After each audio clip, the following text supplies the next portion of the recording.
자, 다음으로 네 번째 게임 탐색입니다. 자, 지금까지 우리가 봤던 이런 탐색 과정, 이거는 사실은 어떤 상대가 있거나 하는 어떤 게임 상황이 아니라 우리가 정확한 해를 찾아가는 어떤 최단 거리나 어떤 솔루션을 찾아가는 그런 과정으로 우리가 탐색을 해 나갔는데요. 사실은 이 게임과 같은 상황, 즉 상대가 있는 상태에서 우리가 탐색을 하는 과정은 어떻게 할 것인가? 그래서 그거에 대한 방법들에 대해서 우리가 한번 살펴보도록 하겠습니다. 자, 게임과 탐색입니다. 자, 게임은 A 퍼즐 게임처럼 한 사람이 하는 그런 게임이 있지만 상대가 있는 게임이 더 많은 경우가 있습니다. 그래서 우리가 한 사람이 하느냐, 뭐 혹은 상대방이 있는 게임을 하느냐. 그래서 상대가 있는 게임은요, 상대의 어떤 이 움직임, 의도까지 고려를 해야 됩니다. 그래서 일반적으로 혼자 하는 게임보다는 더 복잡하다고 볼 수 있겠습니다. 그 대부분의 게임은요, 제한된 시간 내에서 모든 상태를 전부 탐색할 수가 없답니다. 이런 조건이 있다는 거죠. 그래서 제한된 시간 내 모든 상태를 전부 탐색할 수 없기 때문에 탐색 공간을 줄여야 되는 이런 어떤 조건이 붙었다고 보시면 되겠어요. 그래서 휴리스틱을 잘 활용하면요, 이 탐색 공간을 크게 줄일 수가 있게 됩니다. 그래서 우리 살펴보면 현재 이제 게임 트리 같은 어떤 조건이 있습니다. 게임 트리, 바로 상대가 있는 게임에서 자신과 상대방의 가능한 게임 상태를 나타내는 게 바로 게임 트리입니다. 그래서 틱택토 이런 게임이나 바둑, 장기, 체스 이런 거 있죠. 그래서 혼자 하는 게 아니라 상대방과 같이 하는 이런 게임들, 이런 것들이 바로 게임 트리로 우리가 게임 상태를 나타내는 형태로 만들 수 있겠죠. 그래서 게임의 결과는 마지막에 결정이 되고요. 그래서 루커헤드, 많은 수를 볼수록 유리하다는 장점이 있습니다. 여러분들 게임할 때 뭐 이런 상대방과 하는 게임할 때 보시면 알겠지만 바둑이든 장기든 체스든 상대방이 어떻게 됐을 때 내가 어떻게 하면 좋겠다. 그러니까 수를 내다보잖아요, 우리가. 수를 내다본다는데, 그래서 이런 많은 수를 내다보면 내다볼수록 유리한 장점이 있는 거죠. 자, 이 틱택토입니다. 틱택톡은 자, 이렇게 자기 위치가 있다고 치면요. 여기에 대해서 지금 현재 자기가 먼저 눈 상태에서 상대방이 어디에 두느냐가 다 이 다음 상태가 트리로 구성이 되는 거죠. 모든 경우의 수가 있죠, 지금 현재. 그 다음에 내가 그 다음 수를 뭐로 두느냐에 따라서 그 다음의 상태가 또 트리로 구성이 되고요. 그래서 내 상태, 상대방의 그러니까 내가 먼저 두고 상대방 두고 나 두고 상대방 두고 이런 순차에 따라서 이 트리의 각각의 레벨이 결정이 됩니다. 여기 보면은 내가 먼저 두는 상태, 상대방이 두는 그 레벨마다 상태가 다른 상태를 이렇게 번갈아 가면서 턴이 이 트리 확장으로 만들어지는 거죠. 네, 그 다음에 미니맥스 알고리즘이 있습니다. 미니맥스 알고리즘. 이 미니맥스 알고리즘은 먼저 이제 두 가지 개념, 맥스 노드와 민 노드가 있는데요. 이 맥스 노드는 자신이 해당하는 노드로 자기에게 이제 유리한 최대값을 선택을 하는 겁니다. 그리고 민 노드는 상대방에 해당하는 노드로 최소값으로 선택하는 겁니다. 그러니까 맥스 노드, 내가 자신에게 해당하는 노드는 최대값으로, 상대방에 해당하는 노드는 민값으로 이렇게 선택해야겠죠. 그래서 이 맨 밑에 그 리프 그 단말 노드를부터 이제 위로 올라가면서 이 미니멈, 맥시멈, 그러니까 최소, 최대 이런 연산을 계속 반복하면서 자신이 선택할 수 있는 방법 중 가장 좋은 것을 값으로 선택을 결정을 하는 거죠. 자, 이게 처음 이게 있다면 자신이 있다면요, 맥스. 그다음 상대방은 최소로. 그다음에 다시 맥스, 자신에 대해서는 맥스. 그리고 상대방은 또 최소로, 민으로. 자신은 맥스. 근데 여기에 대해서 연산을 반복해야 됩니다. 미니멈, 맥시멈 연산을 반복하는데 결국엔 이제 최종 단말 노드들의 값이 결정이 돼 있는데 이 단말 노드로부터 최소, 최대 연산을 반복해서 가장 좋은 게 뭔지 결정을 해야 되는 거예요. 자, 그러면은 이제 이게 판세 평가 값이라고 그러는데요. 판세 평가값에 대해서 우리가 하나씩 살펴보는 겁니다. 자, 보면은 5와 6 중에 지금 현재 5와 6 중에 5를 선택해서 위로 올리죠. 계산하는 거예요. 그 최소값으로 상대방한테. 그다음 여기는 최소값이 4죠. 7, 4, 5 중에 최소값인 4. 그다음에는 5. 왜냐면 이거는 자신한테는 맥스 최대값. 4, 5 중에는 최대값인 5. 그리고 여기는 3밖에 없으니까 3. 그리고 자신한테는 또 3. 맥스로 오고 그다음에 여기에서 상대방이니까 최소값인 3으로 결정이 되겠죠. 그다음에 6, 6구 중엔 6 최소값 6, 7은 7, 7이죠. 그다음에 여기에서 6, 7 중에는 상대방이니까 민값인 최소값. 자, 5는 그대로 5로 오고 9, 8 중에는 최소값인 8, 6 오고 6, 8 중에선 최대값 8. 그리고 5, 8 중에선 상대방이 그러니까 이제 민 값으로 5를 결정하고 3, 6, 5 이렇게 세 개가 결정됐는데 여기에선 3, 6, 5 중에 제일 최대값인 6을 선택해야 되겠죠. 그래서 이런 식으로 민 맥스로 계산하면서 가장 좋은 값을 결정하는 것. 이게 바로 미니맥스 알고리즘입니다. 미니맥스 알고리즘. 자, 그다음에 알파 베타 프루닝이라는 게 있습니다. 알파 베타 프루닝. 이거는 이제 알파 베타 가지치기. 즉 우리가 상태 공간 중에서 탐색에 이제 고려하지 않아도 되는 그런 것들이 있죠. 그러니까 최종 결과에 영향을 미치지 않는 이런 노드들은 우리가 프루닝 절단한다 그러는데 가지치기. 우리가 이제 트리니까 트리에서 우리 나뭇가지 이렇게 치잖아요. 그런 것처럼 불필요한 노드들을 이렇게 가지치기 절단하는 방법으로 탐색 공간을 줄이는 탐색 기법입니다. 자, 이제 깊이 우선 탐색으로 우리가 제한된 깊이까지 탐색을 하면서 맥스 노드와 민 노드의 값을 결정을 하는데 이때 알파 자르기, 알파 프루닝, 베타 프루닝, 그러니까 알파와 베타 이 두 가지의 자르기, 프루닝하는 방법을 사용해서 우리가 탐색을 하는 그 전체 비용을 줄이게 되는 겁니다. 자, 보면은 알파는요 민 노드의 현재 값이 부모 노드의 현재 값보다 작거나 같으면 나머지 자식 노드 탐색을 중지한다. 그리고 베타는요 맥스 노드의 현재 값이 부모 노드의 현재 값보다 같거나 크면 자식 노드 탐색을 중지한다. 그래서 알파와 베타를 적절하게 계속 쓰면요 우리가 탐색하는 전체 비용을 줄일 수 있는데 우리 예시로 한번 살펴볼게요. 자, 전체 첫 번째 자신을 최대로, 그 다음에 상대방을 자신을 최대로, 상대방은 민. 자, 이런 식으로 가는데 5죠. 5 값. 자, 여기서 그러면은 상대방이 이제 민인 걸로 5, 6 중에는 이제 5가 그대로 가겠죠. 자신은 5, 또 5로고 그 다음에는 7이 왔네요. 7. 단말로다 이제 7이에요. 7은 7인데 그리고 다시 한번 깊이로 탐색하니까 4가 남았어요. 4가 나면 어떻게 되죠? 그러면 상대방 민을 해야 되니까 위에가 4로 바뀌죠. 네, 이렇게 7, 4 중에 7이었다가 4로 바뀌었습니다. 이렇게. 그 다음에는 5가 나왔어요. 근데 5는 결국엔 불필요한, 그래서 프루닝을 해버리는 겁니다. 네, 4보다 큰 값이잖아요. 그래서 탐색에 불필요하기 때문에 더 이상 이 탐색에 불필요하기 때문에 프루닝을 하죠. 자, 그 다음 5가 올라오고요. 계산하고 그 다음에 깊이 우선으로 또 접근해서 3이 나왔어요. 3이면 3으로 채워주고 또 3으로 올라옵니다. 그러면 어떻게 되죠?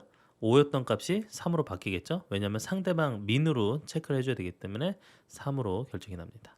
그리고 이제 그러면은 한번 이 깊이 루트의 자식 노드에 대한 해당하는 거를 다 탐색했기 때문에 루트 값이 3으로 나와서 결정이 되죠. 자, 그 다음 깊이로 접근을 합니다. 자, 깊이 했더니 6이 나왔어요. 6이 나오니까 6은 이제 최소값 이제 하나밖에 없으니까 6으로 올라가죠. 그 다음에 또 6이 나왔으니까 또 6으로 채우고 그 다음 9가 나왔어요. 그러면 9는 6보다 크잖아요. 더 이상 탐색이 불필요한 과정입니다. 그래서 프루닝해서 탐색하지 않도록 하고요. 자, 6으로 올라왔는데 자신이 맥스를 취해야 되기 때문에 맨 위에 루트 값이 3에서 지금 현재 3에서 6으로 바뀌어야 되겠죠. 일단은 한 번 더 남았으니까 깊이로 하고 7이 나왔네요. 7, 7, 7, 7. 근데 여기가 변화가 없죠 지금. 그래서 6으로 루트가 6으로 바뀌었습니다. 자, 그 다음에 또 새로운 자식 노드 탐색하고 5가 나왔네요. 5. 5가 그대로 반영이 되고요. 5, 5, 5. 근데 이거는 다음 뭐 노드가 있지만 어떻게 됐어요? 지금 현재 5보다 다 큰 수예요. 986. 그렇기 때문에 이 전체가 사실은 탐색에 불필요하죠. 그래서 큰 가지로 그냥 프루닝을 해버렸습니다. 절단을 가지치기를 하고 결국엔 이렇게 현재 그 간단한 형태로 그 알파 베타 가지치기를 했는데 알파 베타 가지치기에 대한 어떤 개념 아시겠죠? 그래서 우리가 미니맥스랑 유사하지만 이 전체 이 트리 게임 트리를 만들어가는 탐색하는 과정에서 불필요한 것들을 가지치기해서 탐색 비용을 줄인다라고 이해를 하시면 되겠어요. 자, 그 다음에는 몬테카를로 시뮬레이션입니다. 몬테카를로. 자, 몬테카를로 어디서 들어본 적 없으세요? 몬테카를로. 몬테카를로는 굉장히 유명한 도시인데요. 뭐로 유명하냐? 바로 그 프랑스 남부 쪽에 있죠. 모나코의 유명한 도박의 도시. 그 이름이 이제 도시 이름이 몬테카를로예요. 그래서 몬테카를로 그 도시의 이름을 본따서 만든 이름이 바로 몬테카를로 시뮬레이션입니다. 자, 그럼 몬테카를로 시뮬레이션은 무엇이냐? 이거는 특정 확률 분포를 가지고요. 무작위 표본, 랜덤 샘플링, 그러니까 랜덤 샘플을 생성을 합니다. 그러니까 확률 분포에 따라서 무작위 샘플을 생성한 다음에요. 그 표본을 따라서 행동을 하는 과정을 반복하여 결과를 확인하는 겁니다. 그래서 이런 결과 확인을 과정을 계속 반복을 해서 최종 결정을 하는 게 바로 이 몬테카를로 시뮬레이션 방법입니다. 자, 이 유명한 도박의 도시니까 여러분 이거 아시죠? 그 슬롯 머신. 그래서 뭐 777 나오거나 이렇게 하잖아요. 자, 이렇게 보면은 특정 환율 분포, 그래서 무작위 표본을 생성합니다. 지금 보면은 이 점점 이렇게 랜덤 샘플을 막 만들었죠. 네. 그래서 전체 샘플의 개수에 원하는 샘플 개수 해가지고 4분의 파이 이렇게 뭐 계산할 수 있겠죠. 자, 이런 식으로 우리가 뭐 바둑이나 뭐 이런 게임에 대해서 이 몬테카를로 시뮬레이션을 돌려볼 수가 있겠습니다. 자, 그러면 몬테카를로는 어떻게 한번 동작하는지 상세하게 한번 살펴볼게요. 자, 몬테카를로 트리 서치라는데 몬테카를로 트리 서치 줄여서 MCTS라고 합니다. 보면은 몬테카를로 트리 서치. 자, 이거는 탐색 공간, 우리가 서치 스페이스를요 무작위 표본을 추출하면서, 그러니까 랜덤 샘플링을 하면서 그 중에 탐색 트리로 확장하여 가장 좋아 보이는 것을 선택하는 그런 휴리스틱 탐색 방법입니다. 자, 보시면 우리가 게임 트리 아까 미니맥스 이런 거 있었잖아요. 미니맥스 알고리즘을 게임 트리에 이제 적용을 한다. 그럴 때는요, 그 단말로드에 있는 값으로 그 형세 판단을 하잖아요. 근데 이 형세를 판단해서 제대로 뭐 수치하는 게 쉽지가 않아요. 근데 이제 몬테카를로 트리 서치는요, 형세 판단 함수를 만들지 않고요, 그냥 무작위적인 그 시뮬레이션, 그러니까 몬테카를로 시뮬레이션에 따라서 그 형세의 어떤 유리한 정도를 결정해서 게임 트리를 만드는 겁니다. 무슨 말이냐면 우리가 딱딱 어떤 그 확정이 된 수치화된 어떤 수치 값으로 뭔가 만들어내는 게 게임 트리로는 어려울 수가 있어요. 미니맥스처럼. 그렇기 때문에 그 몬테카를로 방법은 그 어떤 판단하는 함수를 만드는 게 아니라 계속 어떤 무작위로 계속 한번 해보는 거예요. 시뮬레이션을. 이렇게도 저렇게도 계속 무작위적인 시뮬레이션에 의해서 이렇게 하면 좀 유리할 거야. 이렇게 하면 좀 불리해. 이런 어떤 형세의 유리한 정도를 결정을 해서 게임 트리를 만들자라는 겁니다. 그래서 이렇게 하면은 어떤 형세 판단을 위한 휴리스틱이 필요하지가 않아요. 왜냐면 무작위로 일단 하잖아요. 그래서 형세 판단을 위한 휴리스틱이 필요하지 않을 뿐만 아니라 이 방법을 쓰니까 여러 가지 게임 문제에서도 좀 성능이 괜찮은, 성능이 뛰어난 결과를 보여줬던 그런 뭐 방법입니다. 그러니까 결국엔 기본적인 아이디어가 그 단말로드 상태에서 무작위로 게임을 막 해보는 거예요. 막 게임을 더 해보고 이렇게도 해보고 저렇게도 해보고 많이 해보는 걸로. 그래서 무작위로 게임을 하는 시뮬레이션을 많이 수행한 다음에 그 다음에 승률을 계산해서 지금 현재 단말로드의 형세 판단 값으로 지금 이 정도인 것 같아라고 사용을 하는 겁니다. 그래서 형세 판단 그 값으로 사용할 때 이걸 정확하게 해주는 그런 뭐 형세 판단 함수 만드는 것 자체가 좀 어렵잖아요. 그래서 그냥 많이 해본 다음에 그 승률을 그냥 형세 판단 값으로 사용한다라고 보시면 되겠어요.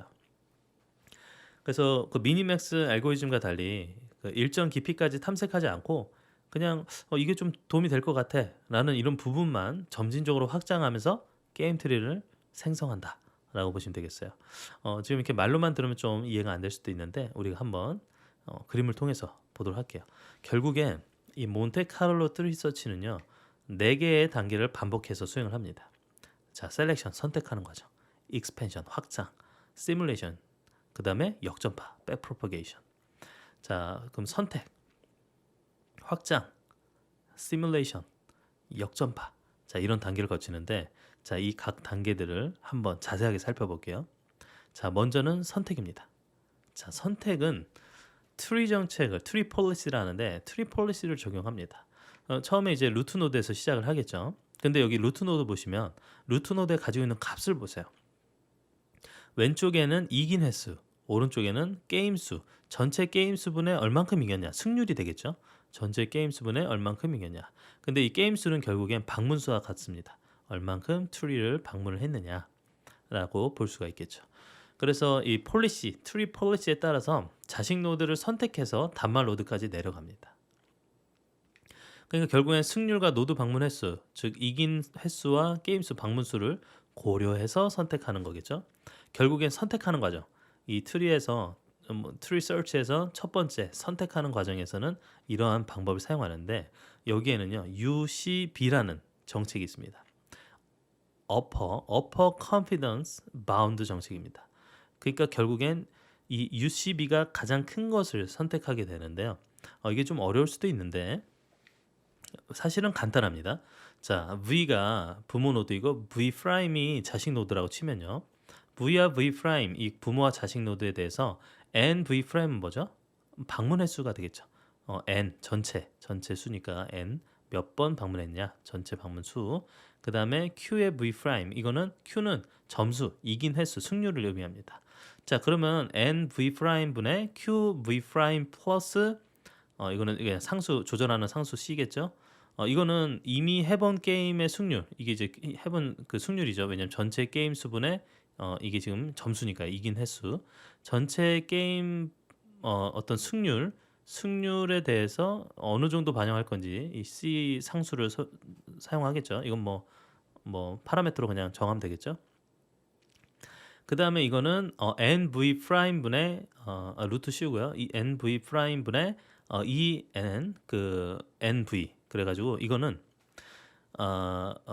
방문 횟수가 적은 것들이 있을 거 아니에요. 노드들 방문 횟수가 적은 노드들을 좀 더 탐색하게 할 수 있는 뭐 기회를 주는 거죠. 그래서 그 기회를 얼만큼 줄 거냐 탐험에 대해서 얼만큼 줄 거냐 라는 부분입니다. 그러니까 이미 있는 정보를 얼만큼 활용할지나 그 다음에 앞으로 어디를 더 탐험할 건지에 대해서 정해줘야 되잖아요. 그래서 이 UCV는요 지금 기존 거를 얼만큼 활용하고 어디를 더 탐험할 것인지에 대한 상수 C를 통해서 그 비율을 조정하는 겁니다. 자, 그래서 뭐 루트 노드 시작해서 각 노드에 어떤 그 가용한 이런 UCB 값을 계산해 가지고요. 그 값이 가장 큰 수에 해당하는 노드를 따라 이제 확장을 하는 겁니다. 근데 만약에 지금 현재 이 UCB 값에 따라서 막 이렇게 우리가 계산한 값으로 막 이렇게 나가잖아요. 선택을 하잖아요. 근데 이 선택한 거 중에서 가장 큰 값이 있는데 여기에 대해서 지금 현재 그 다음으로 노드가 만들어지지 않았잖아요. 자, 여기에 대해서 UCB 가장 큰 거 선택했는데 그 다음이 없어요. 예, 그 다음이 없기 때문에 이거를 만들어가는 과정이 바로 확장입니다. 자, 그럼 확장에 대해서 배워볼까요? 자, 익스펜션입니다. 자, 확장은 단말 노드에서 트리 정책에 따라 노드를 추가를 해요. 트리 정책 아까 봤잖아요. 노드를 계속 추가를 하는데 일정 횟수 이상 시도된 수, 즉 이제 무브 수가 있으면 해당 수에 대한 노드를 추가를 하는 겁니다. 자, 보면 여기 확장이 돼서 이렇게 추가가 된 걸 볼 수 있습니다. 노드는 추가를 했어요. 그 다음은 뭐 해야 되죠? 추가된 노드에 대해서 바로 시뮬레이션을 해야 됩니다. 자, 이 시뮬레이션 과정을 거치는데 근데 이 기본 정책 디폴트 폴리시에 의해서 몬테카를로 시뮬레이션을 적용을 합니다. 이 시뮬레이션에서 우리가 그냥 시간이 이 시뮬레이션 자체가 많이 소요가 돼요. 그래서 이 무작위 선택을 하거나 랜덤 무브스 하거나 혹은 좀 뭐 똑똑한 방법, 약간 똑똑한 방법으로 빠른 계산이 적용되는 뭐 이런 방법들을 선택해서 게임이 끝날 때까지 진행을 하는 형태로 사용을 합니다. 물론 시간이 충분해요. 시간이 충분하면 이 시뮬레이션을 끝까지 돌려볼 수 있겠죠. 혹은 병렬 처리를 할 수 있는 컴퓨팅 자원이 있어요. 그래서 하나가 아니라 컴퓨터 여러 대 혹은 굉장히 높은 고성능의 컴퓨팅을 쓸 수 있다. 그러면 게임을 많이 해보는 게 좋겠죠. 그래서 게임을 많이 하면 많이 할수록 이 시뮬레이션에 대해서 우리가 신뢰할 수 있을 만한 그 형세 평가 값이 나오겠죠. 어떻게 선택하면 유리해 라는 어떤 게임의 형세를 평가할 수 있는 그런 값을 계산해 볼 수 있겠습니다. 게임을 많이 해봤기 때문에. 그런데 무작위 게임으로 형세 평가 값을 확률적으로 결정하는 방법, 이게 바로 몬테카를로 방법입니다. 몬테카를로 무작위로만 해보는 거죠. 그래서 형세 평가 값을 우리가 확률적으로 결정한다. 그래서 몬테카를로 방법이다 라고 보시면 되겠어요. 자, 그럼 이렇게 시뮬레이션까지 했어요. 그럼 어떻게 해야 되죠? 자, 그 다음엔 백프로퍼게이션입니다. 이거는 단말 노드에서 루트 노드까지 올라가면서 승점을 반영하는데요. 자, 이렇게 해서 막 다 몬테카를로 시뮬레이션 해봤어요. 그랬더니 한 판 했는데 이제 승률이 0으로 나왔어요. 승률이 0이에요. 그럼 어떻게 해요? 한 판 했는데 승률이 0이잖아요. 그러면 여기 뒷부분에 다 1을 반영해줬죠. 그래서 0, 0 대신에 0, 1, 3, 3 대신에 3, 4, 5, 6 대신에 5, 7, 7, 10 대신에 7, 11. 그래서 최종 11, 22 이렇게 증가된 형걸로 이 각각의 값들 승점을 반영을 해주는 겁니다. 자, 그리고 이 몬테칼로 트리 서치에서 동작을 이제 선택하는 방법은 뭐 간단하죠. 이제 가장 승률이 높은 그리고 가장 승률이 높은 루트의 자식 노드를 선택하고 그 다음에 가장 빈번하게 방문한 루트의 자식 노드를 선택을 합니다. 그리고 승률과 빈도가 가장 큰 그리고 루트의 자식 노드가 만약 없으면 어떻게 돼요? 선택을 하는데 없으면 조건이 만족하는 것이 나올 때까지 탐색을 반복을 합니다. 그래서 자식 노드에 우리 아까 UCB 그 Confidence Bound 값이 최소 값이 가장 큰 이 루트의 자식 노드를 선택한다라고 보시면 되겠어요. 자, 그래서 정리하자면 몬테칼로 트리 서치는 그 형세 판단을 위해서 어떤 휴리스틱을 사용하는 대신에 가능한 많은 수의 몬테칼로 시뮬레이션을 수행을 하는 겁니다. 그래서 많은 수를 이제 무작위로 한번 해보는 거야. 그래서 어떤 형세 판단을 할 수 있는 확률적 값을 사용하는 거죠. 그리고 일정 조건을 만족하는 부분은 트리로 구성을 하고요. 나머지 부분은 몬테칼로 시뮬레이션을 한다라고 보시면 되겠어요. 자, 보시면은 여기에 일정 부분 만족하는 건 다 이렇게 구성하는데 여기에 이제 나머지 부분은 몬테칼로 시뮬레이션 해야겠죠.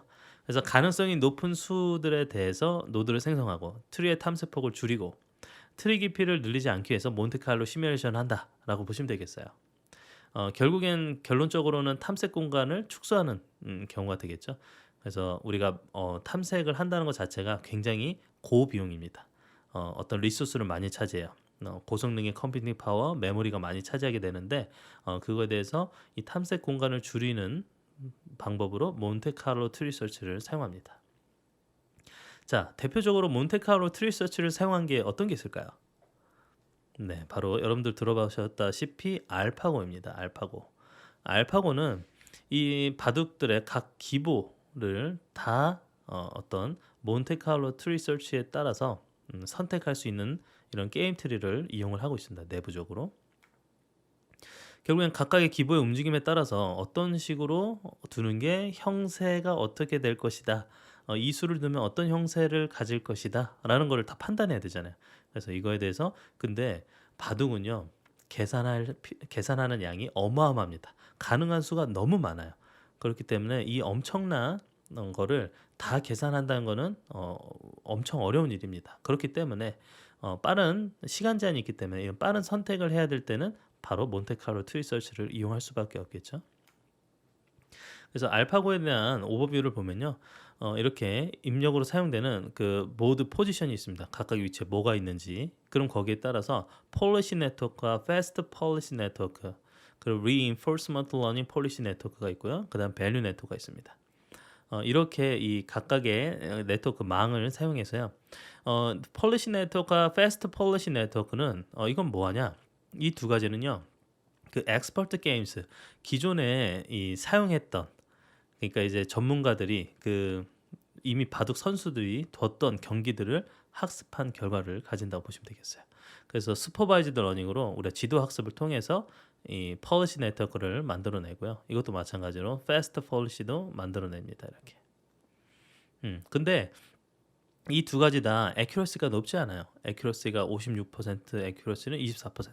빨리 둘수록 더 이제 더 단점이 있겠죠. 그죠? 그래서 reinforcement learning으로 우리가 셀프 플레이 게임을 해봅니다. 자, 이거는 뭐냐면 강학습으로 이 지금 현재 있는 이미 전문가들이 뒀던 그 기보를 학습한 결과 말고 스스로 셀프 플레이를 해보면서 그거에 대한 어떤 정책들을 결정을 해나가는 건데 이거는 80% 승률을 가지고 있습니다. 그래서 이거에 대해서 이 밸류 네트워크 이거는 이제 그 가치망이라 하는데요. 이것도 셀프 플레이를 해가지고 두는 건데 이 모든 결과들 이 여기 보면 슈퍼바이즈드 러닝 한 것과 reinforcement 러닝 한 것 이 두 가지에 대해서 결국엔 선택을 해야 되는 거죠.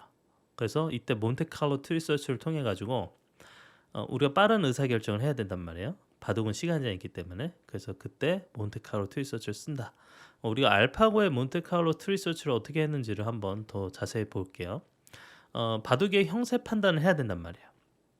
그래서 형세 판단을 위해서 한 가지 방법으로는 바로 몬테칼로 트리 서치를 이용한다는 겁니다.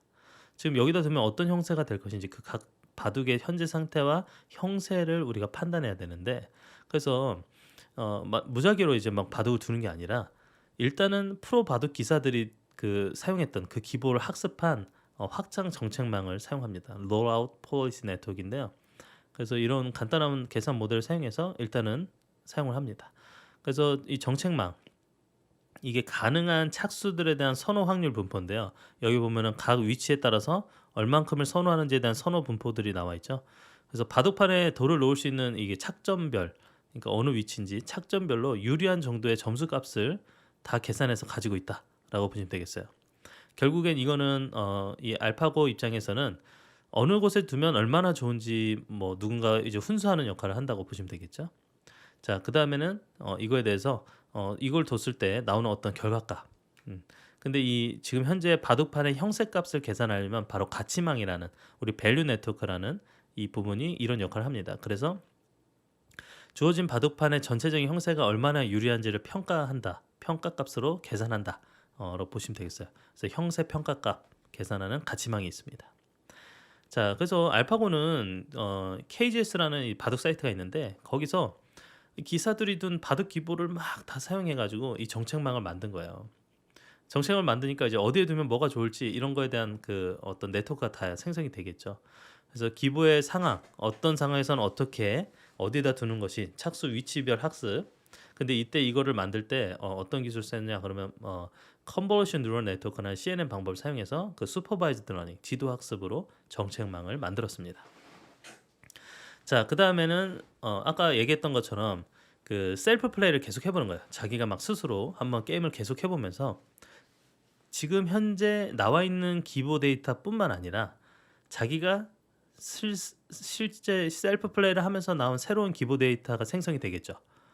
그러면 이제 추가된 그 기보 데이터를 가지고 새로운 정책망을 또 만들어요. 그게 바로 reinforcement learning 그 정책망입니다.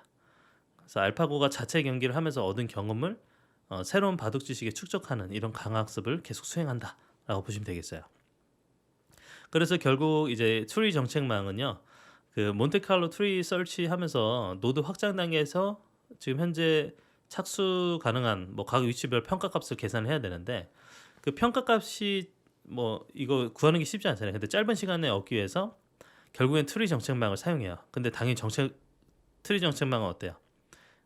정확도가 높지 않겠죠. 정확도 높지 않기 때문에 결국엔 시간이 좀 걸리지만 더 정확한 결과를 주는 강화학습 정책망을 동시에 막 계산하는 거예요. 그러면 그 reinforcement 강화학습 그 평가값이 계산되면 그 값으로 트리 정책망의 계산값을 대체해서 사용을 하는 겁니다. 결국엔 시간 싸움이잖아요. 바둑은 또 시간 제한이 있기 때문에 그 다음에 롤아웃 정책망, 이 롤아웃 폴리시 네트워크는요, 그 몬테칼로 트리 서치 시뮬레이션 단계에서 착수 위치를 결정하는 데 사용하는데 결국엔 무작위로 놓지 않고 롤아웃 정책망에 따라서 이 뭐랄까요 프로 바둑 기사의 기보를 판단해서 이거를 학습해가지고 그거의 추천에 따라 돌을 놓는다라고 보시면 되겠어요. 자, 그래서 확률에 따라 착수하여 몬테칼로 시뮬레이션 반복해서 형세 판단과 계산하는 것. 그 다음에 이렇게 별도로 딥러닝 신경망인 가치망을 이렇게 형세 판단 값으로 사용한다라는 것 이렇게 알아두시면 되겠고요. 자, 그래서 이 알파고의 몬테칼로 트리서치는요, 결국에 많은 수의 몬테칼로 시뮬레이션 그리고 딥러닝 모델의 신속한 계산을 위해 다수의 CPU와 GPU를 이용한 분산 처리, 이게 이제 핵심이라고 보시면 되겠어요. 그래서 여기도 마찬가지로 셀렉션하고 선택하고 익스펜션 확장하고 평가하고 시뮬레이션 돌리는 거죠. 평가하고 백업하고 그래서 반영하고, 자, 이런 몬테칼로 트리서치의 움직임, 이게 이제 그대로 반영이 되어 있다라고 보시면 되겠어요. 근데 이 알파고가요, 계속 발전했습니다. 보면 첫 번째 초창기 버전이 2015년도 10월에 알파고 팡이 있었죠. 알파고 팡은요, 판후이라는 이 바둑 챔피언, 유럽 바둑 챔피언인데 판후이라 대국을 하기 위해서 만들어진 건데, 이때 당시에 CPU가 1202개, GPU가 176개가 사용이 됐습니다. 그런데 알파고 리, 이건 뭐죠? 바로 우리나라 이세돌 기사와 대국을 하기 위해서 2010년도 3월에 이제 그 대국을 했던 모델인데요. CPU만 1920개, 그리고 TPU 48개. 그래서 분산 처리로 사용했던, 그러니까 더 빠른 어떤 연산 그 컴퓨팅이 이루어진 이런 모델이라 보시면 되겠고요. 그 다음에 알파고 마스터가 나왔습니다. 이 마스터가 놀라운 게 2017년도 5월에 중국 기사의 이 커제와 대국을 했거든요. 근데 이 구글의 2세대 TPU 4개만을 사용했어요. 이때는 분산 처리 엄청 했잖아요. CPU 막 여러 개 막 하려면 분산 처리 할 수밖에 없었는데, 이때는 컴퓨터 한 대로, 네, TPU 4개를 쓴 컴퓨터 한 대. 이게 아주 놀라운 일이었죠.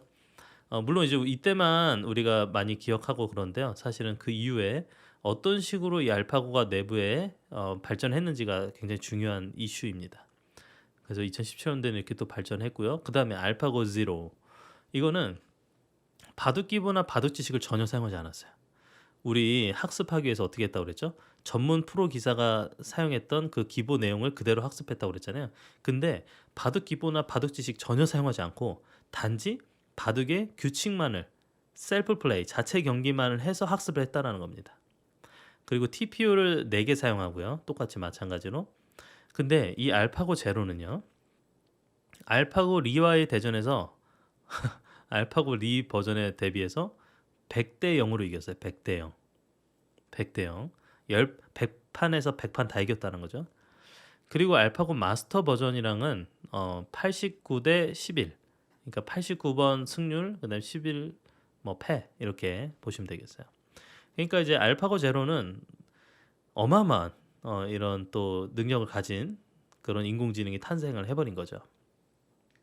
자, 그 이후에는요, 알파고 제로가 나오는데요. 알파고 제로 다음에 알파 제로가 나옵니다. 알파 제로. 고가 빠졌죠. 고는 이제 그 우리 바둑이잖아요. 바둑이 빠지고 알파 제로는요, 2017년도 12월에 나왔는데, 이제는 바둑에 제한된 게 아니라 뭐 체스나 장기, 그냥 보드 게임 자체 경기만으로 매우 빠른 시간에 학습을 합니다. 그래서 당시 최고 체스 프로그램인 스탁피쉬보다 뭐 엄청난 월등한 성능을 보여주고, 이 당시에 일본 장기 최고 프로그램이 바로 엘모, 이거를 절대적으로 압도하는 그런 실력을 갖춘 알파 제로가 탄생을 하게 되었습니다. 자, 이렇게 해서 우리 그 게임에서 탐색하는 것 방법들 하나하나씩 살펴보고, 그리고 이제 몬테칼로 트리서치가 정말 실제적으로 적용이 됐던 그 알파고 사례에 대해서 한번 살펴봤습니다.